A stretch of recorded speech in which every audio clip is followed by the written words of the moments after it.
Hello, everybody out there in YouTube land. Welcome back to Diego Knows. I am Diego, and today we're going to talk some more about Sex and the City, and we're almost done. God damn it, we made it. I promised you I was going to review all 94 goddamn episodes of Sex and the City, and I do. Well, I haven't done it yet. I'm about to do it right now. Okay, this is the last episode. No more episodes to review. That's it. And I don't even count that piece of shit and Just Like Crap. I already reviewed those episodes. If you want, that wasn't Sex and the City. Okay, that was more like a fucking fucking the Golden Girls. Fucking if they were in a fucking in like a fucking rehab or some shit. I don't know. It was fucking disgusting and gross. I already reviewed those episodes. If you want to watch those, I already have them on this channel. Okay, but no, I decided I wanted to remember why the show Sex and the City was so good in the first place. Why did I like it so much? Because I saw Just Like Crap was a piece of shit. It wasn't Just Like Crap. It was a piece of shit. So I decided I'm going to watch all the old Sex and the City episodes because I watched them when they first came out. I watched them back in the day, and to see what was so good about it. Okay, and I found out what was so good about it. I mean, it was really it's really like a time capsule of the late 90s and the early 2000s. I mean, the world was different back then. You got to remember, September 11th hadn't even happened yet when the show first started, okay? Yes, I know the show completely ignored the events of September 11th, okay? Because that wasn't the type of show that it was, okay? It was very taboo to talk about it. That it was too soon at that time. It wasn't until a couple of years afterwards that they started, talking about it on a regular basis, started writing it into TV shows and started doing plots about terrorists and action movies, that kind of thing. So it was too soon. Okay, it was too soon. But obviously this show was not that genre, so they didn't really want to talk about it. It was about sex and it was about comedy. From a woman's point of view. Most definitely I should say from a gay guy's point of view. Okay, because that's what the show was. It was written by gay guys, lesbians, and feminists. There was no fucking real men, straight men that is, that were involved in the creation of the show, which is the reason I have this YouTube channel, okay? So what I do here is I talk about Sex and the City from a straight man's point of view. What would happen if this was realistic, okay? Sex and the City is fucking lollipop land. I'm sorry, ladies. I know you love the show, but it's bullshit. It's total bullshit, okay? And the only reason I'm the guy to tell you that is because your boyfriends, your husbands, they weren't watching the fucking show like I was, okay? I was trying to get an edge on the other guys by watching a show that only women watched to try to pick up some tips. Well, I didn't really fucking learn that much, okay? But I thought the show was exciting. I thought it was fun. I love the characters. I think it was a well-written show. The only problem I had was the way they treated the straight guys on the show. They didn't act like fucking guys. At least for the first 3 seasons or so. Okay, now that we're in season 6, okay, the whole dichotomy of the show has changed. Okay, the whole fucking premise of the show has changed. It's no longer about Sex in the City now. Okay, in season 6, it's about relationships in the city. Okay, we've got two of the main characters have already gotten married. Okay, and the other 2 are in serious relationships. Okay, so they're not out there fucking everybody anymore. Okay, it's not about sex anymore. It's about the relationships. Okay, it's about being a parent. It's about trying to adopt kids. It's about changing your job, moving to other locations. That's what the show is about, okay? It's about like dealing with like women's issues like cancer and stuff, That's what the show's about now. It's no longer about just going out every night and meeting a new guy and fucking a new guy, finding something wrong with them and then getting rid of them. The next episode, rinse and repeat. They're not doing that anymore, okay? The women have kind of settled down, and that's a big reason why the show I think got canceled. Finally, is like, come on, where are you gonna go? These women are getting younger. I mean, the only way you can keep the show going is if everyone loses their relationship. Okay, once these women get into a serious relationship, there's no more Sex in the City. Okay, and anyone who's been married knows that's fucking true too. Okay, all right. So yeah, so it's like it's done. It's done. It's run its course. Okay, and it needs to come to a conclusion. Now that we're at the end of the show, the only real big problem that I have, realistically wise, with these last 2 episodes is so far is the Big just showed up out of nowhere. He's always been there in the background in every episode. He's at least mentioned or something, or we'll compare us, the audience will compare Big, the guy that Carrie's banging right now, to Big. Okay, but right now it's like he just showed up out of the blue, just out of nowhere. Like he knew there was only 2 more episodes left, so he just decided just to show up and profess his love to Carrie. I got to win her back, and I don't understand how he got to that point.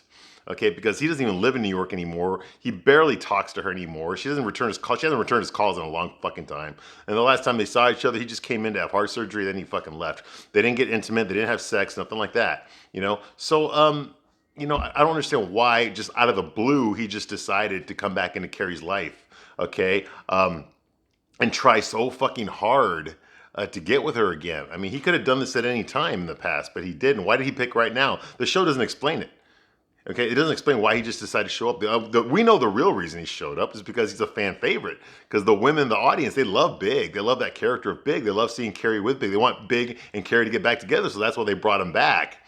Okay, in the last 2 episodes. But what the fuck was he doing before that? Nothing. He wasn't even a regular on the show anymore. You know, he just showed up every once in a while.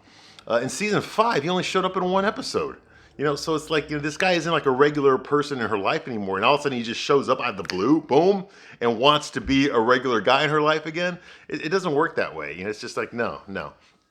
Okay, but you know they had to finish the show, so obviously they had to bring him back because he's a fan favorite. I mean, I liked Big too. I just wish they had a better explanation of how he decided to come back into her life. You know, if he had slowly crept back in there, you know, if maybe she was cheating on Alexander with Big again, cheating on another boyfriend with Big, you know, that could have made more sense. And then now she's in a triangle and she has to decide, but that didn't happen. Okay, I don't say I want that to happen, but that didn't happen at all. He just showed up out of the blue. Hey, Carrie, I want you back, you know? Knowing there's only 2 more episodes, and that's it. Okay, so yeah, so that part wasn't believable, but a lot of the premise of the show is not believable. So when I give you a straight man's point of view, I didn't write this show, okay? I didn't create these characters, all right? I'm just telling you what I think from a straight man's point of view, why these men would act the way that they act. I try to give it my best shot. If I were them, would I do this? Would I not do that? And if I did do this, why would I do it, and how would I do it? As opposed to how the show will present it, okay? That's what I do here. I give you a straight man's point of view. I'm gonna give you a peek into a straight man's mind, okay? What we think about during these situations, you know, these characters, these relationships, what would really happen from our point of view instead of from Carrie or some gay guy's point of view, okay? That's what I give you here. I do not censor myself, so if you're easily offended, if you're easily triggered, get the fuck out right now. I will not censor myself for you. I'm gonna tell you the honest God truth because that's what the world needs right now is some fucking truth. Straight up, baby, with no lube. No lube. Okay? Straight man's point of view. All right? So that's what I do here, okay? So I'm warning you right. That's the only warning you're going to get. Okay? The real question you have to ask yourself is, can you handle it? Can you handle the truth? I don't think you can. I don't. So let's find out, huh?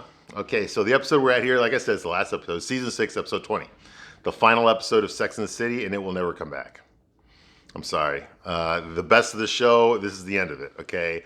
I know I have not reviewed those movies yet. I will review those movies soon, okay? The ones that come after this. But even those, I saw those movies too. Even those were not as good as the show was, okay? Yeah, and I'll just end it at that, okay? So yes, this is season 6, episode 20, the final episode of Sex and the City. The title of this episode is called An American Girl in Paris Part 2, okay? It starts off with, I'm going to take my time with these reviews, okay, because there's a lot to cover here. This is the end of the whole fucking show, okay, so I got to sum up everything, so I ain't going to be able to do that in one video, probably not even 2 videos. It might go to 3 or 4. I don't know. Like, I'm going to take my time because I don't want to leave anything out. I don't want to think of something 2 weeks from now and go, oh, God, I should have put that in the fucking review. I got to go back and make another video. No, I don't want to do that. I just want to get it all out right now, okay? So here we go. An American Girl in Paris Part 2.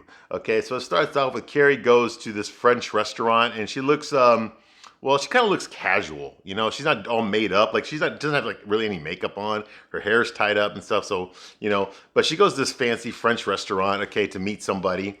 It turns out that she's gonna meet Alexander's ex-wife. Her name is Juliette, because you can't get more French than that, right? Juliette. So her name is Juliette, okay, and she's there, and she's this beautiful middle-aged woman, you know, French woman, obviously, okay, and she's very polite to Carrie. So they sit down, you know, she's very nice to Carrie, very polite to her. And she works for, she compliments Carrie on her purse. That's a lovely purse you have there. She's like, oh God, you know, the fucking estrogen talking right there. I don't know shit about purses or fashion or any of that kind of fucking shit, all right? I don't give a fuck. I'm not gonna comment any of that stuff. I know what looks good and what doesn't look good, and that's it, all right? I don't know what the fuck that purse was or who fucking made it or who it belongs to or how much it costs. Who gives a shit? I don't give a shit, all right? I'm just mentioning it because the girl mentioned it here. She says, hey, I like your purse, and she says some bullshit about how fucking the zipper is 1,000,000 years old or some shit. I don't fucking know. And then she tells her, oh, I work for the company that makes that purse or whatever. I don't fucking know. Anyway, you know what I'm talking about, okay? I'm just fucking shopaholic land, okay? Fucking chick flick land. That's where we are, dude. I'm in my fucking astronaut suit and my hazmat suit, and I'm going in deep into fucking chick flick land here. Okay, all the fucking way, dude. Rom-comville. Unfucking believable. All right, let's see if I get out alive. All right, so that's going on here. She compliments her on the purse, you know. And it turns out you can tell very subtly that she's not very fond of Alex at all, of Alexander, the mad Russian. She doesn't fucking really have that much respect for him. Although she says that she does, she really doesn't. You can tell by the way she talks about him. Like she's always like rolling her eyes every time she mentions something about him, you know? And like she's been through all this already. What Carrie's going through, she's already been through this shit. She knows where it's going to end up. It's going to end up like her, okay? Okay. She's not very fond of Alex. And of course, while they're talking about Alex, Alex calls. He calls Juliet, and she answers it on her phone. It turns out he's going to cancel fucking lunch. The three of them were supposed to have lunch together. Now, Carrie's already met Juliet's daughter, who's also Alex's daughter, Chloe. She's already met her, but she hasn't met his ex-wife yet. So they're meeting today. Alexander was supposed to be there. Alex was gonna introduce Juliet to his girlfriend Carrie together, but he canceled. He didn't show up. He was late, and now he's not going to show up. All right, which for Juliet, she's used to this. She already knows that that's the way he is. But Carrie's just now starting to figure it out. Okay, so he calls to cancel lunch, and Julie says like nothing else exists for him but his art. You know. And then and Carrie's like, well, it's a lovely restaurant. She's like, yes, it used to be, but not anymore. I mean, look at the chair over there. It's hideous. It's hideous. Which is the same thing that her daughter said when Carrie arrived in Paris last episode. When Carrie mentioned the Eiffel Tower, Chloe, Juliet's daughter, was like, oh, it's hideous now, hideous. With the lights that they have on there, it's hideous. So now we know where she got that from, okay? She got that from her mom. Everything's fucking hideous. And you're like, God damn. Anyway. So that's going on here, okay? Meanwhile, Anthony and Charlotte are back in New York, and they decide to go to Chanel to go shopping, okay? Charlotte's excited. She wants to get an outfit for herself to wear when she meets the parents of the new baby they're going to adopt, okay? I guess they've already made that decision. They're going to fucking adopt a kid because, you know, Charlotte can't really have any kids, okay?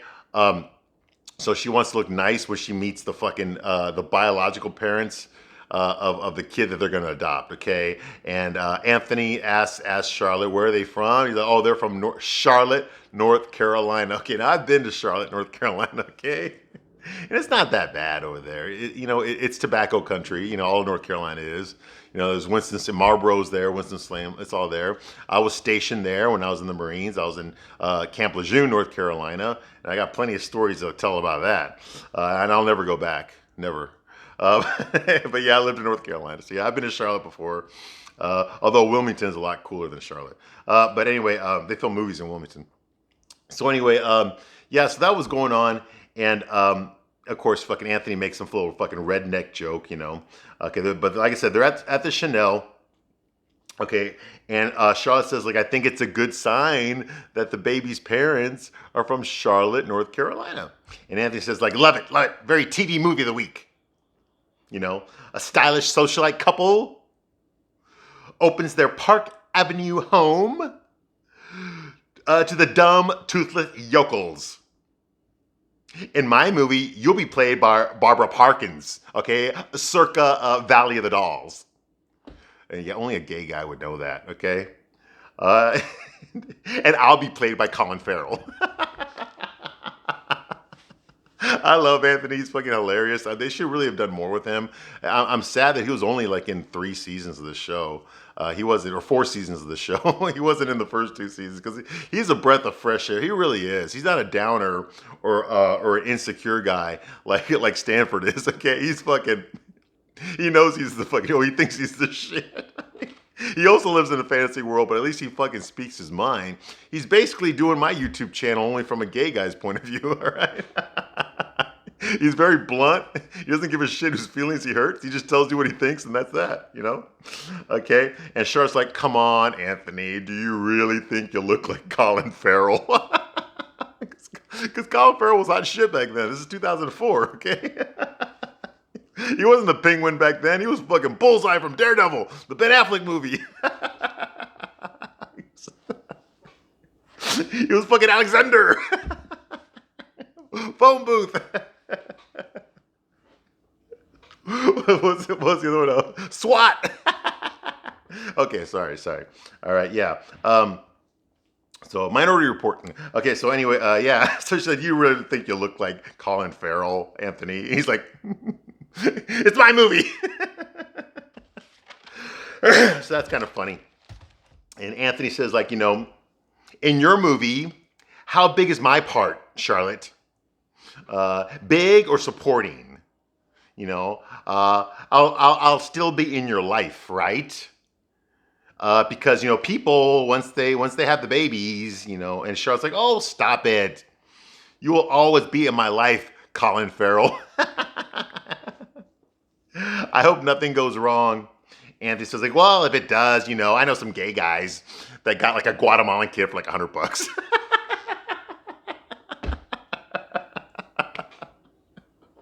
Whoa, okay, yeah, talk about inappropriate. But anyway, yes, I love Anthony. He's funny as hell. Okay, now we switch over to Samantha. Samantha Smith. Okay, they're both getting their hair done together. Isn't it cool? Yeah, I'm not kidding. They're getting their hair done together. Yeah, that's something guys and their girlfriends do, right? Did I happen to mention that gay guys wrote this show? Okay. Yeah. Anyway, so yes, so Smith and Samantha are at the hairstylist at the salon, and they're both getting their hair. Not only they're getting their hair cut, they're getting their hair dyed. Okay. Now they both have super short hair. Okay, like military length hair. But they're both getting their hair dyed the same color at the same time. Okay. Yeah, like this is like, yeah, I'm talking like Roxette, yeah, big time. Okay, so they're sitting there, and then of course they're sitting next to each other while they're both getting their hair dyed.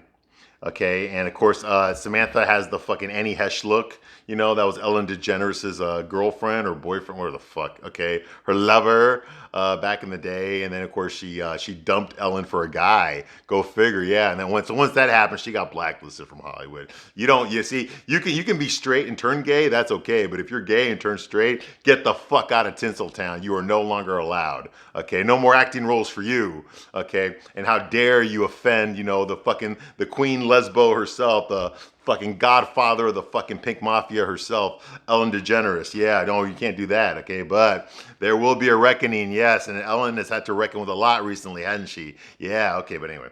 Yeah, and by the way, I think Annie Hesh, I know a lot of guys don't agree with me, but Annie Hesh was fucking in my top 5 back then. Okay, Annie Hesh was in my top 5 back then. Okay, I think she was pretty back then. I don't know what she looks like now, but I've always thought she was pretty, and I always thought she was sexy. I always thought she was ugly sexy, and y'all know what I'm talking about. That's the girl that's not a 10, but god damn it, she just fucking turns you on like a 10 can't. Okay, I've always seen Annie Hesh that way. I don't know why. Maybe it's just something about me. But women, you all know that. You all have those guys too, okay, that aren't that fucking great looking, but they get you wet just like fucking that. Well, Annie Hesh has always got me hard, just like fucking that with her pixie hair, the same type of hair that fucking Samantha has right now, okay? I don't know what it is. It's just something about her, just so goddamn. Oh, I'm getting hot right now. Okay, anyway, yeah, well, I'm gonna say the word hot, but you know what I'm really going. Okay. Straight man's point of view. All right, but anyway, yeah. So I don't know why I talk about Annie because Samantha's hair kind of looked like Annie Hesh's hair does or did back then. I don't know what she looks like now. But anyway, yes. So yeah, Annie Hesh pulls it off better. That pixie look better than Samantha does. All right. So that's going on here, okay. And Smith complains. There's like a little area where they can get dressed back there, okay. So of course, Smith has his shirt off because he has his shirt off every fucking time we see him, okay. This is just another excuse for him to have his shirt off. So he's back there, okay, and he's getting dressed. And of course, Samantha goes back there with him, okay, and he starts to try to get intimate with her, but she kind of pushes him away, And then he says, like, "Are we ever gonna start talking?" Samantha, about the fact that since I've been back, we have not had sex, since I got back, and you can tell that Samantha's kind of bummed out about it, he complains to her about, not really complain, but he just mentions, are we ever going to talk about it, because Samantha has lost her sex drive, okay? She doesn't really get horny anymore. It's because of the chemotherapy, so she can't really get horny, which kind of sucks for him. Okay, his therapist told him. She asked him, his therapist told him not well. She asked him why you bring this up right now while we're in the salon, And he's like, well, I was talking to my therapist and she told me that I shouldn't bring it up while we're in bed. So I figured this is a good place to talk about it. And she's like, why are you seeing a therapist for? I said, well, I started seeing a therapist, when you got diagnosed with cancer, to help me deal with it. So that makes sense. Everything he does makes sense. Okay. Which is why I don't believe him. Okay, this is like too good to be true. That's what Smith Jarrett is. Okay, his responses are always perfect. They always make sense. They're always rational. And when we're dealing with a woman like Samantha who's completely irrational, who's just some fucking horny toad, it's like, no, something doesn't ring true about this, okay? And I know the real reason. I've mentioned it already. This is bullshit. He's not in love with her. If this was realistically, if a straight man wrote this episode, he would be using Samantha to get acting jobs, which is what he's been doing on the show. But on the show, they're making it look like he's like in love with her or falling in love with her, okay? In a relationship with her, they're just not calling it that, okay? But in real life, no, it's just a guy who's fucking using her.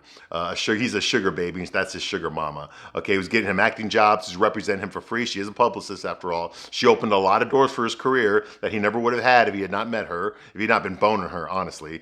He could have met her and she would have done nothing, but he's been boning her too, so of course she's going to do a lot for him. Okay, you see what I'm going with this? Nobody on the show wants to point that out. Nobody on the show wants to mention that, but it's so fucking obvious. It's like nobody calls Charlotte a gold digger. Even though it's obvious she won't date a guy unless he's a fucking millionaire. It's like it's shit like this is why you need my YouTube channel, okay? You need a straight guy to point out the bullshit, okay? And this is some bullshit. I know plenty of guys like Smith Jarrett. I was an actor, for Christ's sake, okay? I worked with a lot of actors, a lot of models, a lot of guys that use women for things, and Smith Jarrett definitely falls in that category, okay? Realistically, a guy like him would never be with Samantha out of love.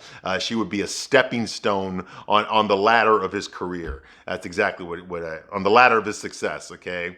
That's what a lot of guys have done. Look at Hollywood history. A lot of men have done that. Clark Gable, fucking Gary Cooper, John Wayne did that. They all fucking used women to boost their fucking career. Okay, and that's just the way the acting industry is done. Okay, that especially if you're a super good-looking guy like Smith Jarrett, yeah, he's using his looks to advance his career. He's not doing anything different that women have not been doing since the beginning of time. Okay, so don't fucking judge him for taking advantage of something that he's got. Okay, so yeah, that's what he's doing. Anyway, I just wish the show wouldn't call it love, okay, or call it like, you mean so much to me, Samantha. You're the most perfect woman. I would never cheat on you. You're everything to me. Get the fuck out of here with that bullshit, all right? He's using her, okay? But the show's not going to show that or explain that. You know why? Because Samantha is such a popular character on the show. She's such a role model for all these women on the show that you cannot make her look weak because of a man, okay? You cannot let a man, like cut her down to size. You cannot let that happen. She's the queen of sex, remember? She knows everything about men, everything about fucking, okay? You can't get her down that way. Okay, the only way you can bring her down is through like body humor, like a kid throwing fucking spaghetti sauce at her when she's wearing an expensive dress, or like cancer, like having her get sick. That can take her down a peg, okay, but then that can show us see her fighting her way back from that, okay. But the show will never allow a man to hurt Samantha, to use Samantha and make her look foolish, and make her look like he used her. No, not the queen. No, ain't gonna happen, right? Get the fuck out. Of course it's gonna fucking happen, all right?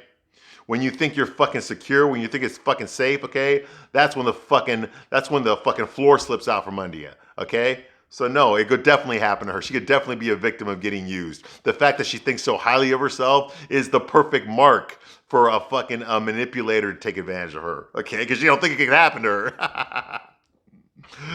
Yeah, but what do I know, right? What do I know? Okay, so that's going on here. Okay, she has no sex drive now. Okay, and he admits to seeing a therapist, and Samantha tells him, "I have no sex drive, and you're leaving town to do a movie anyway. So what's the point of talking about my lack of sex drive?" Okay, and the stylist is outside. He's like, "Samantha, I see 2 sets of feet in there. Y'all better not be doing it." And she's like, no, we're not. Nothing's going on back here. We're not doing it. And he's like, well, you better not. It wouldn't be the first time. So she's had a lot of guys behind that curtain in the past, all right?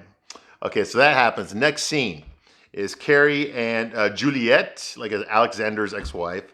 They're still at the restaurant. They're done eating now, so they're just talking, okay? And Juliet mentions that Alex always says as soon as all the time. Okay, in other words, he always put her off. Okay, he always promised to do something. As soon as this is done, then you and I can do this. As soon as this is done, then you and I can have this. As soon as this, as soon as that, and then I'll give you what you want. So it's always an as soon as, and it never happens. That as soon as never happens. Okay, it never happens. Okay, and that was her marriage. That's her marriage to Alexander. That's what it was like to her, and she just couldn't deal with that anymore. Always being put in second place. Always having his art be more important to him than her. Okay, and I can understand that. They better not be doing. So Juliet says, "Well, how is my beloved?" Which I thought was weird that she would call her ex-husband my beloved to his girlfriend, no less. And Carrie didn't bat an eyebrow. She just kept talking like that wasn't fucking inappropriate to say. Like if I was talking to my girlfriend's ex-husband or something, or if I was talking to my ex-wife's boyfriend, I'd be like, oh, so how's the love of my life doing, dude? Like that's like not something you say. Okay, it's very inappropriate. I'm surprised. Maybe it's just a Eurotrash thing, a European thing to do that. But yeah, it's not appropriate. At least not in America, and not to an American. But Carrie it just goes over her head. All right. So how is my beloved? And it's obviously the way she talks about Alexander. The way she's been mentioning all this stuff to Carrie. She's not over him. Okay, she's still bitter about their breakup, about their divorce, about their marriage not working out. It seems to me that she invested a lot of herself into that relationship with him, and she didn't get what she wanted out of it. Okay, and it bothers her. Maybe she feels that he jilted her, or maybe she feels that he used her or something, because she didn't get her needs met. I don't know. Obviously, we weren't there, but I have this sense of resentment that she has towards him. Okay, that she wanted the relationship to work, but he put her in second place, and her pride would not allow her to be there. Second to his artwork, second to his career. So that's why she ended it. Okay. So Carrie says, I think it's lovely that you both think so highly of each other. Well, I don't think. I don't think. Like I said, I don't think Juliet thinks highly of Alex. And Juliet says, why not? We had a wonderful marriage while it lasted. I couldn't get used to coming in second place. It's not for me. It is not for me. Now, Carrie, would you like a cigarette? Ooh, cigarettes. Now that's something Carrie hasn't done for a couple of years. She quit smoking when her and Aiden got back together. Okay, and she never started again when they broke up. So it's been like 3 years now, okay, 3 or 4 years. And now she's being offered a cigarette, and what does Carrie do? Yes, thank you. And she takes the fucking cigarette. She's smoking again. Now, hey, I was smoking back then too, okay? I'm not a perfect person. I know what it's like to quit, how hard it is to quit smoking. I have not smoked a cigarette in many years, thank God. Okay, I did kick the habit, okay? But when I was younger, in my 20s, like when these episodes aired, I was smoking back then. But so were a lot of the people that I associated with, okay? They were all smoking, okay? So I didn't feel left out, or I didn't feel like you couldn't do it or anything like that, But the fact that she has been without a cigarette for so long, and now she's starting it up again, she's stressed out. Okay, usually whenever I've tried to quit before, and I have quit for a period of time. Right now is the longest I've ever been without a cigarette. But I quit for a period of time, then I always go back to it. Why did I always go back to it? It was because I was stressed out about something. Okay, and it's just a go-to. Oh, when you're stressed out, you just smoke. Oh, okay, I'll just have. Well, I haven't had one in 2 years. I'm just gonna have one, and then next thing you know, you're doing it again. It's a pack a day again. And that's what Carrie's doing. She opened that door. She's not happy. She has no friends in Paris. She doesn't really know anybody. She cannot speak the language. Her boyfriend's always gone. She's always by herself. She's walking around, lonely. I mean, fucking, what else is she gonna do? She's stressed out. This isn't what she wanted. This is gonna make her happy. Okay, she misses her girlfriends. She misses America. Okay, she misses her job. Okay, so fuck this. She's stressed out. She can't say this out loud, so she's gonna fucking smoke and internalize it. It's her way of internalizing her pain. Okay, so she decides to fucking smoke again. I already ruined my life, might as well ruin my health, and then really ruin my life. Okay, I'm sure she wasn't thinking that, but on a subconscious level, I'm pretty sure that's what was going on with her. Okay, so yes, so Carrie explains that she used to be a writer. Okay, and that she was actually she actually had a book that was published, and it was published in France. And just like Jerry Lewis, it did better in France than it did in America. She said that in an old episode. Okay, big hit in France. Yeah, I mean, pretty much. Yeah, Jerry Lewis, when him and Dean Martin broke up, yeah, he didn't really have that much of a career here in America. He tried some movies, most of them flopped. I think the only one that did really good was like The Nutty Professor. But in France, he was a fucking icon. He was like Elvis Presley over there. You go figure, right? So that's going on here, okay? And Juliet's kind of impressed that Alexander would date like a writer and not like a model or something, or an actress or some shit, And Juliet asks her if Alex is comfortable with her working. Well, she's actually not working right now. Okay, and Carrie says yes, he is. And she's like, oh, well, I guess people can change. So obviously Alexander was not supportive of her career. Okay, but she was supportive of his. Well, actually, she wasn't, because I mean, it sounds to me like he put his career above her, so she was not supportive at all. Okay, so yeah. So there's a lot of bitterness there, and maybe a bit of jealousy I can see from Juliet. That this woman is allowed to have a career, but yet when she was married to Alex, she wasn't allowed to have one. Who fucking knows? I'm just trying to read in between the lines here. Okay, later on, Alex and Carrie, they're standing in front of some fucking cafe or some shit. They're drinking Starbucks and smoking cigarettes. Okay, well, Carrie's smoking cigarettes, and fucking Alex is just bumming hits off of her. Okay. Okay, and she asked Alex, why didn't you ask that I'm smoking again? He's like, it is Paris. Everybody smokes in Europe. Which is true. By the way, you got the great review. She's like, oh, who's reviewing me? Oh, Juliet. I talked to her. Yeah, she told me that she found you to be beautiful, intelligent, and very chic. That's a good thing. That's a good thing. Like who did she really give two shits what fucking her boyfriend's ex-wife thinks about her? I wouldn't. But I guess that got him some points. Okay, and then all of a sudden his cell phone goes off. He gets a call from the museum where he's working on his artwork, and there's an emergency again for like the 1600th time. He's got to leave Carrie alone and go back to the museum. There's another emergency going on, so he's got to go back. All right, and Carrie's getting really frustrated. So really, like right now, like, you already blew me off for breakfast, and now you got to go back again. So is this gonna happen every day, Alex? And he's like, I'm under a lot of pressure, Carrie, please. Don't make me feel worse than I already do. By the way, look around you. This is Paris. We're in France. Have fun. It's beautiful. And Carrie's like, I said nothing when you left me alone with your wife. He's like, I know it's inconvenient, Carrie, right now, but I promise there will be more time for us as soon as the exhibit opens. Okay, Carrie? Yes, he makes that face.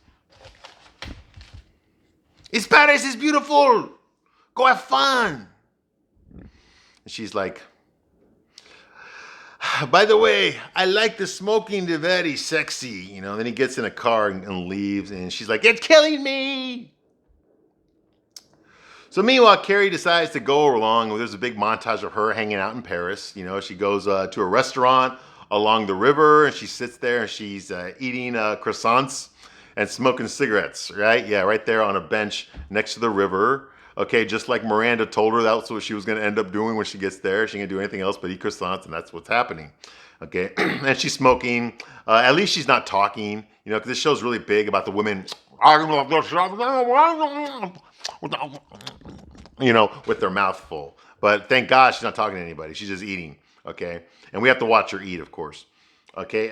Anyway, she sits down at this restaurant. She's eating there. Okay, by herself, eating croissants, smoking her cigarette, and eating. And she looks over, and there's a dog right there, like this big bulldog, a husky, looking at her, just staring her down. Like they let dogs sit in the fucking table, like a human being at a fucking. I guess they do that in France. I don't know, but it looks like they do. That dog just just eyeballing her the whole time, and she's just sitting there by herself, smoking her cigarette, looking at this dog. Okay, then finally she gets it, so she gives some of her fucking croissant. She feeds it to the dog, and the dog licks it all up, you know. And I don't know what stylistic choice this was or what they were going there, but are they trying to say that Carrie's a bitch? Well, we already know that. So I don't know why the significance of having the dog in the frame just staring at Carrie. Maybe it's some sort of a metaphor that she is a dog and that like this dog who has no fucking owner apparently she also is by herself without her owner. She's out on a leash and doesn't know what to do, like a dog in a restaurant. What would a dog in a restaurant know what to do? A dog would not know what to do. It doesn't know how to order, it doesn't know how to read, it doesn't talk. Just like Carrie, what the fuck, she's in fucking France, she's sitting there by herself smoking cigarettes. She doesn't know what the fuck to do. She can't talk to anybody, she doesn't speak the language. You know, she doesn't know her way around. She's still learning it all, and she's got nobody to show her because her boyfriend's always fucking gone. So yeah, I guess that's the significance of the scene. But it was a pretty cool scene just to see Carrie on one side and the dog on the other, and they're both looking at each other. You know, it's just weird. Okay. So that's going on. She's walking down the street, and there's a family there. A dad has got a little girl, a toddler, on his shoulder, and while Carrie walks by them, she fucking slaps Carrie on the top of the head, which was very rude. And Carrie's like, you know, and then she's walking and she steps on dog shit. Of course she does. And people see this and they're laughing at her. Okay, this keeps happening to her. Last episode, remember, she fucking did a spread eagle in the middle of Dwar, the lobby at Dwar, where she spilled everything, slipped on the floor right on her fucking face. Okay, so this is more of that, more comedic humor, more body humor, you know. And then of course she finds a public fountain to rinse the fucking dog shit off of her shoes, her expensive heels as she's walking around town in heels. Why? That's stupid. Okay, and that's her fault. Okay, and then she eats again by the river, sitting on a park bench. You know, there's a tourist there on a boat and with a camera, you know, waving at her. So she's just like waves back at this random person with a camera, you know, and she's not happy, and she falls asleep at home. I mean, not at home, but at the hotel, at the Athene. And then Alex gets home late. She pretends to be asleep, and she just lets him go to the bathroom. And you can tell, looking at her face, that she's not happy at all. She's not happy. She's miserable in Paris. Okay, so that's going to end this review right now. This is going to be part one. I'll be right back shortly with part two. Thank you for watching this long, and I'll see you on the next one. Bye.